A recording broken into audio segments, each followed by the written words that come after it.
C'est Dieu qui donne, c'est Dieu qui prend. C'est lui le maître du temps et des circonstances. Merci beaucoup, très cher Internet. J'espère qu'à ce moment, vous êtes tellement nombreux. Il y a Rolanda, émission Nabino Obo. Donc, on va essayer de parler sur les solos. Il y a ADT Yankee Pouye.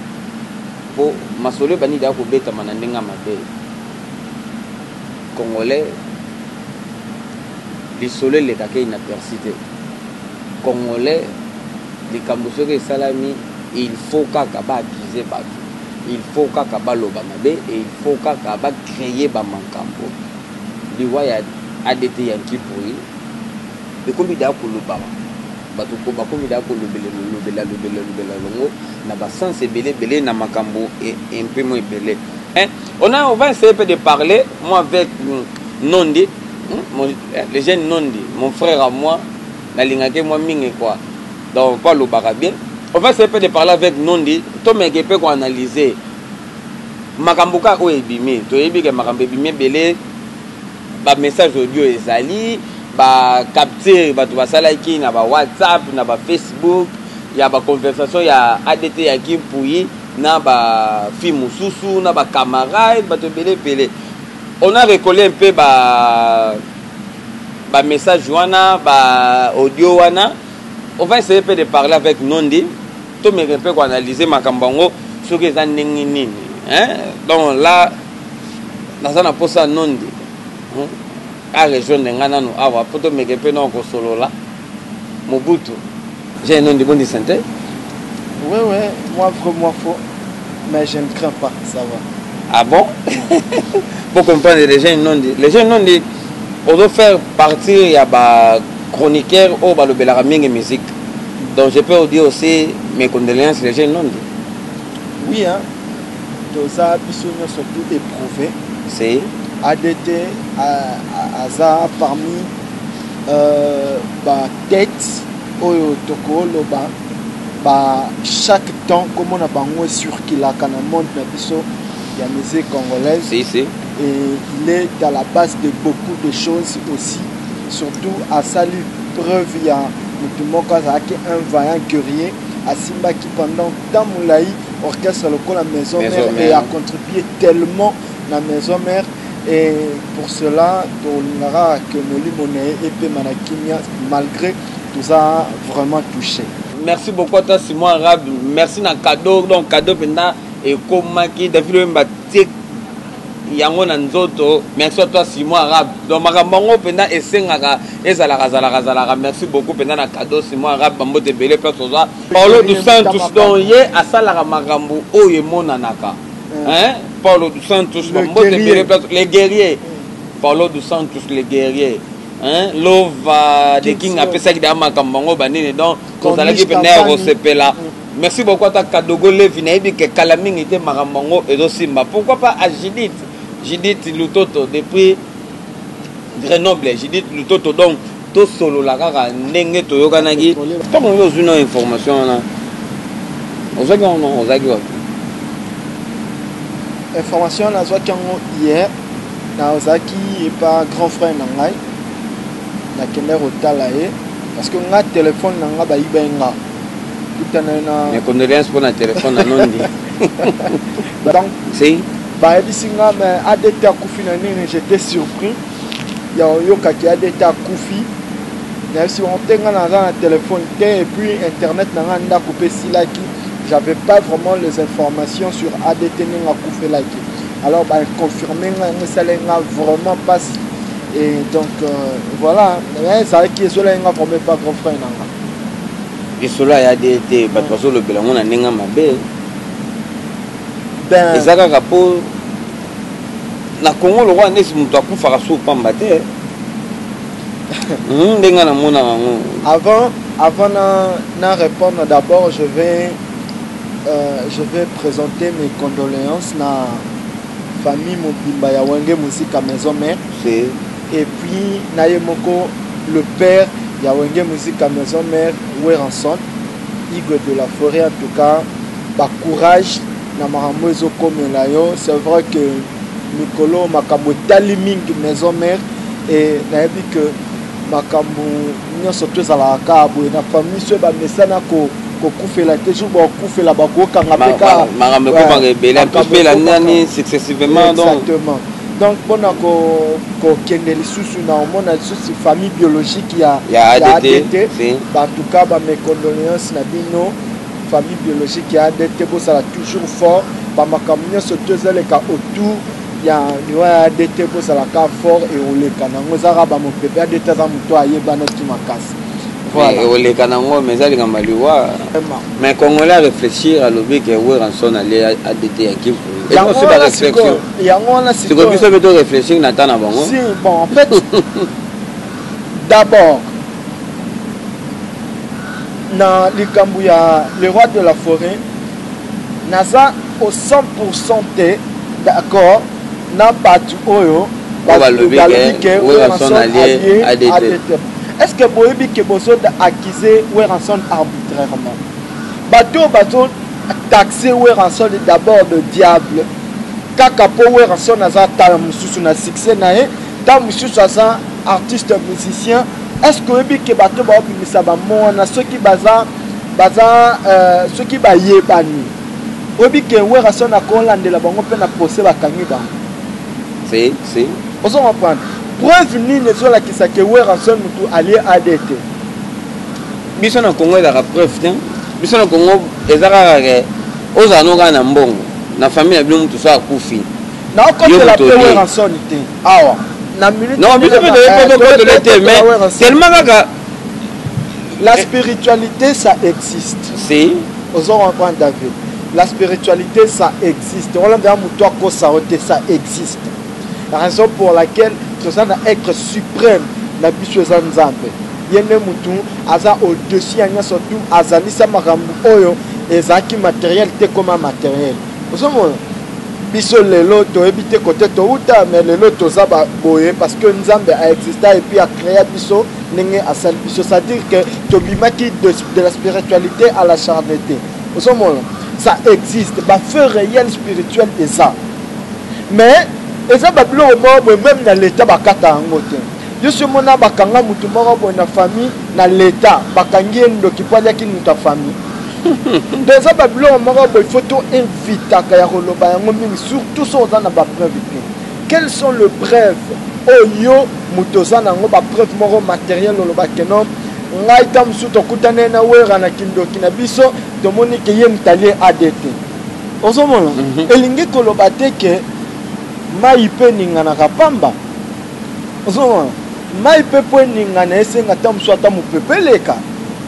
Alors moi na vie toza na trois types de personnes toza na bato baza sûr bato baza moyenne et puis bato baza na se eloko eza bapreuve tangible que famille ya ADT ya kipui bazoswana bazodiscuter pour une parcelle yango ya ADT te makanga ngo na makasi osomona c'est-à-dire parcelle ezalaki ya baparent ya ADT c'est-à-dire ya koko ya ADT ya kipui mais ADT azo famille parcelle wana nganzama nango ekoma nango ya ye histoire wana non eza ya solo histoire eza vrai parce que tout le monde a ba vidéo ya frère Patrice na Weranson bafandi na famille ya ADT ba sur makambo ya parcelle wana tata mwasi ya ADT lobi en tout cas lokola ADT nani yanki alobela pona makambo ya parcelle o tozana pour sa vie à moi na biso nondi liwa ya ADT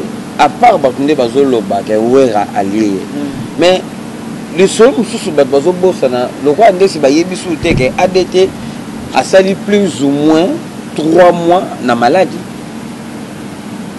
Et ouais, mais ADT Zaki a fait plus ou moins 3 mois na maladie selon Yemoronda Bandel Kolomba.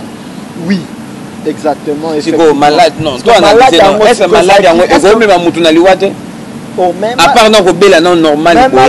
C'est la maladie. Oh, Batubako, pousser plus la réflexion. Il faut quand même que Bakizaki Moutou passe, c'est Zaki Moupasse, c'est Zaki Ni.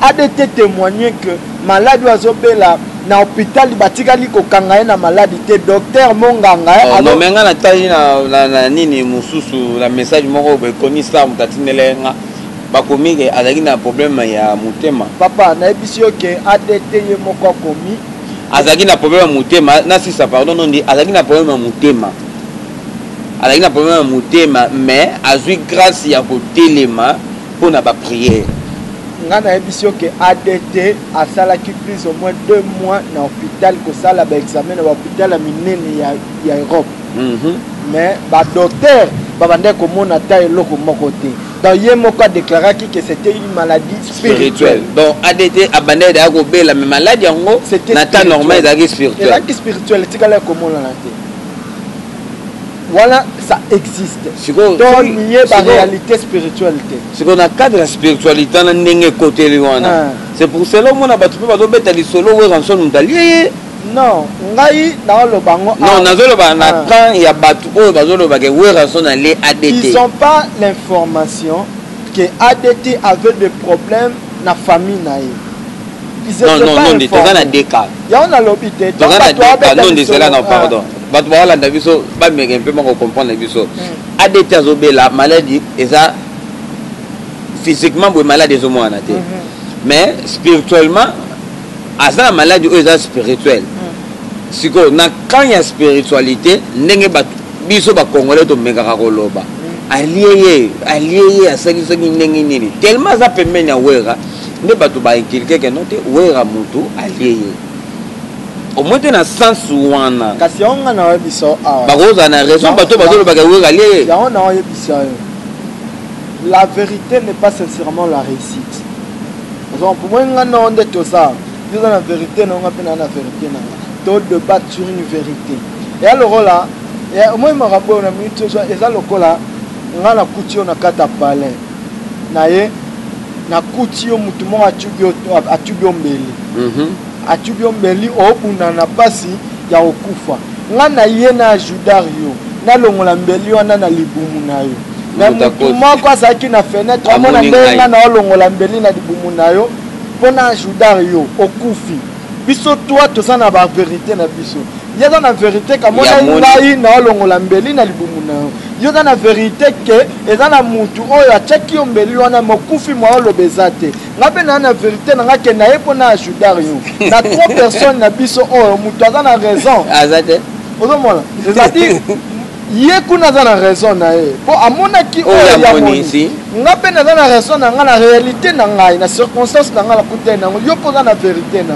mais na prison ce babi na l'état mutu aza fautif ezanga mutu bakanganga ezanga po réalité na ye kuna nde bato bamona ngo puis c'est palpable que bamona nga la mbele ozomona mais la vraie version la vraie vérité za oyo kufeli nango na minute oyo mutu azali censé akoyeba vérité makambo surtout c'est ADT ya kikoina nzambe po ADT yebi non c'est nzambe non ADT yebi mutu abande ko bundisa ye il est informé mutu moko ta kufaka oh mazwaki tant lo bango te oh mais papa on va makambo surtout ezanga ata mutu moko te pour il a quand même embrouillé les gens ADT na ba conversation parce que lui également il était prudent ayebi que après makambo yo batu ba obimisa makambo so côté na Facebook na Facebook au monde na publier le moro conversation ya ADT c'est-à-dire refrain de mutapipia kango ADT na la maman les page moko bande ko solo ADT bani obetel solo ke ba kanisela ngai ba direct na sala que sur Facebook na zola ngo bala et puis na comment contrôler vie privée à rançon et côté la ngaba ba côté la ngana ça il est en train de parler au sein du groupe Wenge Musique Maison Mère. C'est-à-dire, dans la conversation, il y a une fille, c'est qu'il y avait quelque chose qui indirectement par rapport à moi, ma jalousie, elle est kanakachuan. Ce qui est ok, les sous-sous, côté à l'objet, il y a la conversation, on a eu malade, il y a plus de 3 morts au sein de l'hôpital. Malade de mon invité. Côté yo, dans la conversation, on va toujours lobby en bel estomac. Donc, c'est-à-dire, vraie vérité, il y a ma cambo. Il y a ça lobby en bel. Ok. Pour la conversation, on a un peu moins différent. Voilà. Or, conversation, il y a bien tout côté que la déjà ma cambo a été mokalo. Et de deux, nazo plonger mingi na makambo et sur les canaux famille parce qu'on a même les audios. Il y a conversation que papa y a ADT.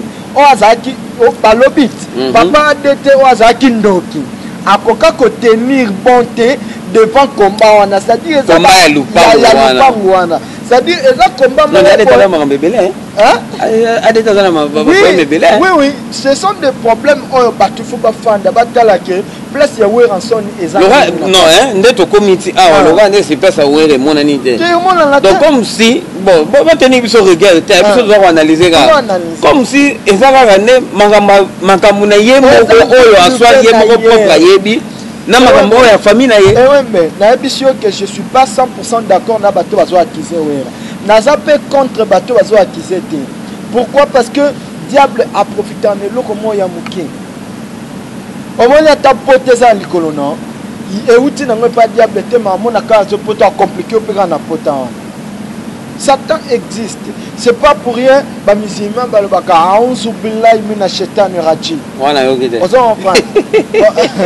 Dieu délivre moi contre les mauvais esprits. C'est que le mauvais esprit ça existe. Donc et qu'on peut aussi le marquer ADT a eu un problème mais compliqué qu'il wana été mais mutu moko pa outil dans le néa à compliquer à Koufi à profiter quand na makambo le kakwana. Moi, on a disconvient pas. Dans le but, peut-être qu'on a acquis Weranson. Mais tu dois réfléchir. Tu dois réfléchir. En ce moment-là. Nandega pe misi on peut ne kendrande baloba ba liara bato. Oyebi que makambo liwa et pas nzambe hasard et zalarate. C'est pas nzambe hasard et zalarate. Dieu savait que ADT anati kabiso soki atika biso lobi. Dieu le savait déjà. Malgré circonstances, mais il avait perdu. En ce moment, malgré Nzele ou Telaki, Baba Koko, Bakata, tout ça. Et voilà. Nzamba yebaki. Et ADT a okufa na ye. Mais ça peut loger mutufa kufa. Oui. Mais biso sikoyo ndenini ewi na liwa nyonso tu na ba problème nyonso tu ezala makambo fouete ya kabiso. Si. Ikam o na yebiso na yebiso même héritier voix ma congolaise. Tango akufelaki. Nga également j'ai perdu mon papa. Et yo kanga akufela papa na yebisa batuke. Omoninga na janvier tango yebeta kaka. Na février tango yebeta kaka. Nga na okoma na succès makasi. Le temps na yebisa batu okoma na succès makasi c'est le temps papa na biso akufa. Qu'est-ce que les gens diront de moi? Olé papa. N'allez papa. Pour nini na comme la succès na internet. Mais to tlande là to moni pe que non papa a comme déjà mukolo ala ati moko boy vu ba kamba ba complication na bango ba politicien ba on ba kabila tout ça yo sala moko moko belé. Pas faire kufi na nata normal. Nata normal. So mona. Papa kufi nata normal et malgré na lobaki yango parce que muto akokisa makambo sanzana. Qu'est-ce que moi j'ai comme succès sur internet? Rien, que dalle.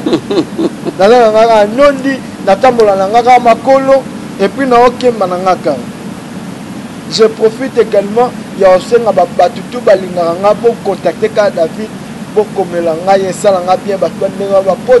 mon vrai chéri, merci beaucoup. Parenthèse. Non, les solo moro, les sous il y a tata nan comme ça aza tata Mwasi si je me trompe pas gros tata Mwasi ya ADT ya Kimpoui abeti du sola lobi ye a bandaki ko mema ADT ye abokola ADT ya Kimpoui et comme ADT na kimukolo akomi konyo kola ye pona lupango wana biloko wana il faut ba maloba bongo ezalaka pe mo mabe ADT yora pas avec ma belle envers famille na ye anyokoli ba tata Mwasi na ye omoni David Ewembe eza na tâche moko eloba je vais expliquer na lingala eloba boy mukolo oyo botamaki obandai kolela batu babandai koseka bandai kosepela sala effort nyonso tu ke mukolo kokufa yo osepela batu wana balela. Ça veut dire que tant où yo yaki bato bana ko sepela ça que tant où yo okende bato na ba regretter que mutu ake pona ni il était très important pour nous c'est bozomona mais na existence na so komi ko lendisa bato attention maloba o eza personnalité comme tu se plaint de toi na makambo sala rapport na ye dis-toi que eza personnalité ça c'est une personne spirituelle qui te contacte déjà vous comprenez donc bato faut ba inviter on nga na musicien nga na mutu akisi papa Mateo baloba rapport na yo makambo yo sala ka comme matériel si et que c'est matérialisé. La foi vient de ce qu'on entend. Vous comprenez? Dans ma tout sur mon occasion, on va évidemment ma Bible. La foi vient de ce qu'on entend. Et ce qu'on attend aussi, ça déstabilise la foi. Vous comprenez? Moi, non, le jeune non, mais au moins le jeune non dit au rabattement, parce que non dit au bongaté. Au moins, au bongaté, au kéliboso, te même à Mosal, au comme à la kétite. Ah, mais pourquoi tu dois et diminuer fois na et diminuer fois n'est encore. L'église veut qu'on va renforcer. Va renforcer. Ce posant mutu, il y a peu de fois au père. Au katani. Au moment là, maloba nyo surtout maloba na biso ezaba mindu, ezaba arme. Et ça va médicament. C'est-à-dire que le bano makamba bien et ont mûrir yo. Ozo évoluer très bien. Ce bano makamba bien et comme ba mindu bazo bétail et déstabiliser. Donc c'est que alors il faut te réfléchir tellement bien bande konya surtout ba Hollande biso na poto ba nyo surtout ba Hollande biso na nini. Dans la noir parce que ça fait très mal. Mais il faut lui ya ADT et te ya biso. Il faut le bela biso quelque chose. Ngai musanga oye matanga batu obandi robina obandi omela obandi kolangwa qu'est-ce que tu reçois comme matière de réflexion que muninga wazaki tom sous danger nga non to na bakarte ADT avait une voiture ADT avait une visa d'Europe auto revoir un jour que to cause un visa trop que ni to mo mape ba danger akenda raison mais aujourd'hui nga non to commis plus important que ADT parce que Moutoua Koufi a commis plus rien que moi en vie. Si. Au moment de réfléchir autrement, tout ce qui est futilité, ça y est, bon. D'abord, na mona na fungola bino lisomo bondi melangate na concert ya Weranson ya Zaba.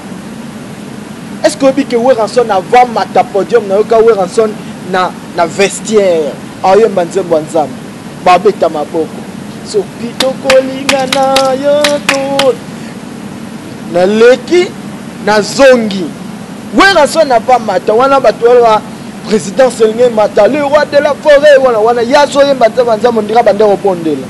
Je me suis dit ah si biso ba msoto vivre na berre to ndengene ou na kati wana bango babande ko sala makambo mususu ngala libanda na yo kanze nzambe je ne disconviens même pas. Osomona mais en tout cas makambo le kana mukile wembi faut tous à la prudent to rosimba mutu lobby que bateau to bando kanisa bazo batu mabe biso nde to za pire mabe que bango si to rosimba mutu Kofi Olomide alobelo romoro boye da papa wemba kufa kalobi nde biso mona ba fourmi to nyatara bango boye ça pe na ba être o ba mona biso le roi ba fourmi timba et ça peut être au bas mon abisso le roi ba fourmi c'est pour cela que l'ingaraté au salaire à mabe nga pona nga na komona liwa ADT ezala roi conseil na batu oyo soit entre parenthèses batu o ba solara bien te na ba famille na bango yo soko mangaka batata leki batata mwasi ba mama leki ba mama pulutu on a en communion te na famille il y a papa na bino to ya maman na bino et c'est un peu moi mabe et ko linga répéter ba maloba boye et komela rayo c'est très important même si to commune na ville là on fandara na Weranson on fandara na Fali pour fandara na ba musicien tout ba vibrateur ba tout ça là héritier mais toyebi que Dieu existe même bango mo ba musicien o bolo traiter bango le bandoki parce que tam sou ba sala la musique ba vivra tam sou bien makasi ko le ka ba musicien ba embela biso ba musique ensemble on se comprend. Je te dis franchement, vivre avec une personne le rôle à Ibrator au vivre na Ibrator au vivre na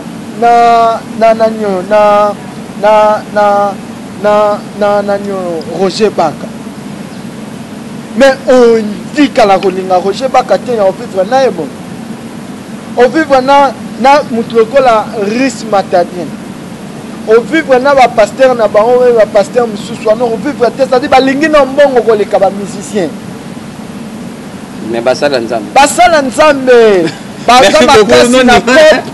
je te dis wana tota mugo mususu to lobela ngo noni eloko mususu to moni oh non yo selon yo le solo ya lupango wana ezaki ya nani lupango eza ba papa eza ya koko ya ADT lupango eza ya koko ya ADT donc papa ya ba ADT même tazaki le roi moi responsable dans la Koufi ADT non comme si ndenge ba audio zo bima lokola ndesike papa ba ADT soka kufa kaka pona lupango wana exactement ya on a lobit ndenge papa ya ba ADT kufa ADT mtatikala kina makamu akanga peka lupango wana papa ya ba ndenge azala azaki trop sur na ye ke ngande naza elekate ndomona comment le big baba trata na biso to kenda wana bokanza wana danger tata dans parce que ça plus danger alors nene loko tasa la ne coordonner na suka mena butu a buingi et mola rae on s'en comprendre kobu kala te donc kilesa c'est vraiment au moins peut-être que ADT azaki na raison te lupango ya yote en quelque sorte azana naloba aza deuxième génération ya mukolo lupango. Parce que la première génération, banana biologiquement bazalaki. Parce que ADT a commencé à niveau ya ko kangalupango wana banko ezali eloko ngana bande ko banga ezaka pozaki ADT azana ba relation ayebike wala sona routine le moi ba fait moko boye ba soutenir banko ezali ezaka na mokili. Moi je craignais que makambo ya ba ADT suke pa la biso parce que papa na biso abota biso ebele somo mais tant papa na biso azalaki envie ba mapango ezalaki ebele mais le pango na biso vraiment papa banda ofandela bandeko babanda déjà komelancer ke bateka ngo papa aza envie maman na biso na kati ya ndako mais donc papa na biso akufi j'ai pas compris automatiquement bato nyonso tu balingi lupango etekama isu te babi lupango wana etekama te bakomi ini et balingi so mutu asimba mama na biso te de bango nyonso te babi mutu abokola biso mama na biso bamakambo wana ekwesa mama na biso ateka lupango moko boye grand poto ke poto na biso tanga kotango na commerce et que na musika te bamakambo mapango ebomaka surtout na Kinshasa et surtout na Kinshasa biso na Congo kuna akuna ngola makambo na benda ezakazana ngo mingi to soki okufi ba boto lupango soki nengi na batika na lupango Congo makambo na existaka tellement bande on a biso ba congolais tout ba hollandais biso ba gabonais ba tout baza o ba yoka mangala ba yebi ADT équipe wa oyo ete ya mutu nyonso tu azaki na kati ya makambo wana bandeko baotala biso na ndenge mabete liwa ya ADT tozwango na volet kaka moko te ke wera mutalie malgré makambo ngo pe landani mo mingi kaka moi il y a pas même 2 mois né pas même 2 mois à travers mi balé à wera son na kufi mais to focaliser kaka te ke eza wera son mutalie na ta normal na ndenge mabete biso ba congolais to fanda pe to banda na pe ko raisonner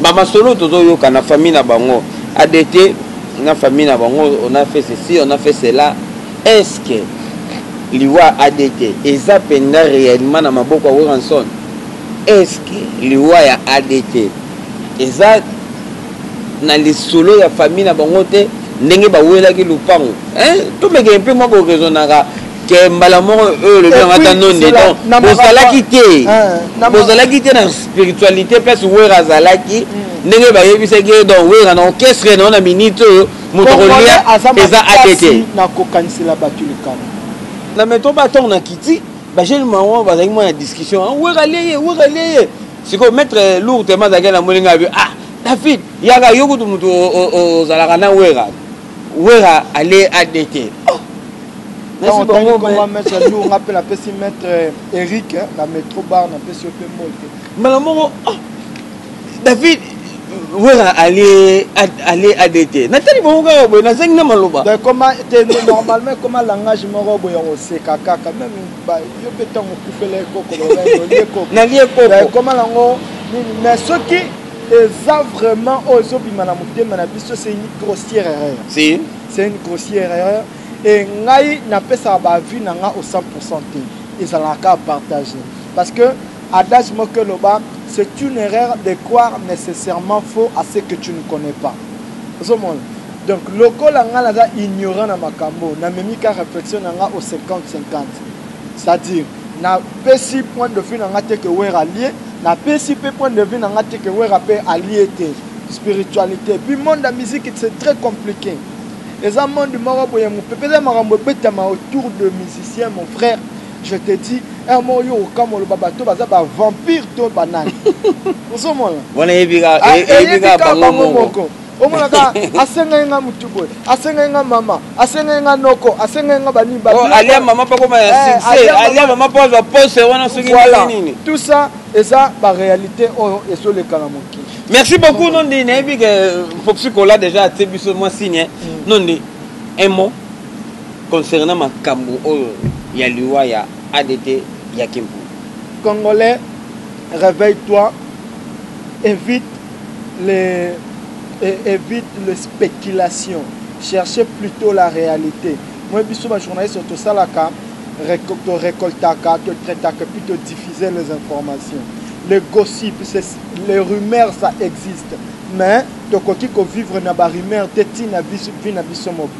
c'est ça, tout le réalité et tout le avancé. Que Dieu bénisse la RDC et nul notre pays sur terre. Merci beaucoup. Napesi mote na maman na Miss Dédé matin de maman Paradoxe bandero nanga boza bo continuer ko consommer Paradoxe bo s'abonner massivement Paradoxe ya artiste El Rice Rice Matadien Rice en anglais El Rice de self-made en tout cas bo s'abonner et belé na site officiel ya El Rice pour et ça la bino bien bandero balinganga na za téléphone te bo edende on a bino na so souffrir ya osala te botinela nga ba bilamba botinela nga ba mbongo na na pesi mote na Simon Lumeka bon retour à toi le grand pétrolier Simon Lumeka Diego Bateri héritier voix ma touche congolaise mutamakambo Paul Doucent touche les guerriers Bodrik Matadi casquette honnête Moptopamba vient nga Weston Tivundu nayo le vieux Babi Mwanda Corniche Tambani Kings Lova tout ça même moral nayo salon Yannick Mavungu de moi-même Cédric Teka le boss Fabrice côté là même moral bastrela dangola nyonso strela dangola tout ça même moral biso tara bastrela to tikala bastrela donc Prince d'Angola n'a pas sa message. Prince d'Angola, message pour la Prince d'Angola. Le 28 juillet, bandero surtout au bazana Benguela, tokuta na bino kuna Prince d'Angola aya obeta kuna Chiraki Mazaro Yoyebi David Lutete Motamakamundeni bomemara makambu ndero nangai Issa Panda Koyo et puis merci Nandi. Pardon il y a Gilles Valanquer, Reza Wazola, Zimbutoza, Memoral Nabino, Boss Landu Adam, Naoselayo, et Diogo Moko à côté na Makambo, Cédric Domingos, Aoya Marti Awa. Cédric Domingos, merci beaucoup, on a remercié Oyangai. Mais la balle est dans le temps, passe à Potoso Boye, problème. Merci beaucoup à toi, mon frère, à moi, merci beaucoup à toi, Simon Arabe. Merci na cadeau, donc cadeau pendant et comme qui David Mbatik yango na nzoto. Merci à toi Simon Arabe. Donc makambango penda esengaka ezalaka. Merci beaucoup penda na cadeau Simon Arabe bambo de belé place aux. Pourquoi pas na Paulo dos Santos. Paulo dos Santos donc ye asalaka makambo oyo monanaka. Hein? Paulo dos Santos bambo de belé place les guerriers. Paulo dos Santos les guerriers. Hein? Lova de King a pesaki da makambango banene donc kozalaki pena rosepela. Pourquoi pas na Botou Matadi ngano to welani. Merci beaucoup à toi Botou Matadi. Pourquoi pas Maso Yangai. Ah, depuis Paris wana nazo zelango hein Kadogo Levi. Merci beaucoup à ta Kadogo Levi na yebi ke Kalamingi était makambango ezo simba. Pourquoi pas à Judith Lutoto depuis Grenoble. Judith Lutoto donc to solo la kaka ndenge to yokanaki ekozala bon. Pourquoi pas à toi tu voulais ndeke mon vieux voulait ndeke ba mbote belé place ça Mireille Manda depuis Paris ba lobi contrôler gana batuana. Pour votre information Kalamingi était biso nyonso donc équipe mobimba benda ba oyo basala ka misala ya bien ya presse na mboko ya ngola biso tout okoma lukapa. Oui, Namboka ba Papi Messi zela biso Mandela Mukonda boss Okito Panda Chala. Pourquoi pas boss Gauss Kebe très fort. Kalamingi était donc toza royawana les boss ventrier makuta biso ça donc ba boss bosé belé na lukapa wana boss ndai na kati ya comptoir ya Gauss Kebe na Juma Ali Bomaye donc tozo ya wana Papi Messi na ani Juma linganga te arotoye bango ka kuna Juma na kati ya comptoir ya Gauss Kebe très fort donc tozo ko ya wana pena équipe complet dans ba journaliste belé to ya osala musana ba yuda du Congo boyamba biso to osala ba émission to osala makambe belé pena na ebike bokozala décider TV pena ezokita na kati ya lukapa kamfufu po to tambola pena makambo na biso ekoleka poser. Quant à moi je vous dis merci beaucoup na ba abonné na biso pour continuer à s'abonner po to meke mpe ko sala musala ngo bien donc ndé boza ko abonner ndenge boza ko komaka moi ba j'aime moi ba like wana ezo ko sala biso un peu moins bien na bien o ko m'appelle numéro na ngai po bato ba ko benga ngape na profiter ta gaz ya chaîne na bino. Merci beaucoup pour tenir biso rigueur était on a essayé de parler à quoi analyser makambo oyo ezoleka. Quant à moi je vous laisse